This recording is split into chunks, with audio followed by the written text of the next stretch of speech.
Sekarang semua dianggap bohong, bahkan yang benar pun juga dianggap bohong. Kepercayaan publik lagi turun, dan ini bukan asumsi, ini kelihatan di mana-mana. Informasi resmi diragukan, media dicurigai, data dianggap manipulasi. Bahkan klarifikasi sering dilihat sebagai pembelaan, bukan penjelasan. Masalahnya, banyak yang mengira ini tanda masyarakat makin kritis, padahal belum tentu. Karena kritis itu berarti menguji, bukan langsung menolak. Yang terjadi sekarang lebih dekat ke sinisme. Semua dianggap salah sebelum diperiksa.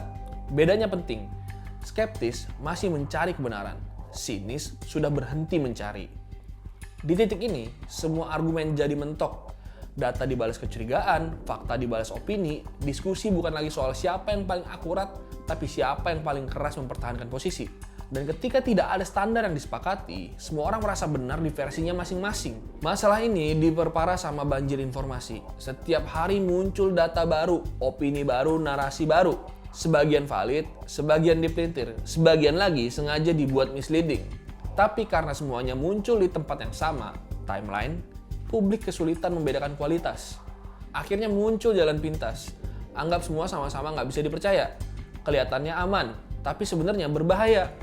Karena ketika semua ditolak, yang hilang bukan lagi resiko salah, tapi peluang untuk benar. Dan di situ jebakannya. Dalam kondisi bingung, yang paling konsisten mengulang narasi akan terlihat paling meyakinkan. Bukan karena benar, tapi karena familiar. Otak manusia emang kayak gitu. Yang sering dilihat akan terasa lebih valid. Walaupun belum tentu sebenarnya. Di titik ini masalahnya bukan lagi hoax atau bukan. Masalahnya adalah hilangnya kemampuan untuk menilai dengan standar.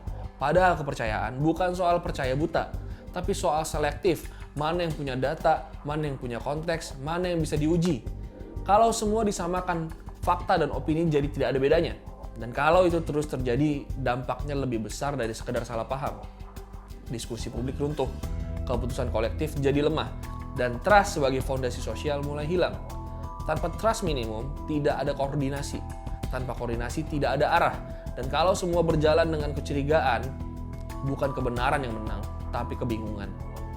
Ini Nusantara Project, bangga tanpa benci untuk Indonesia. Peace out.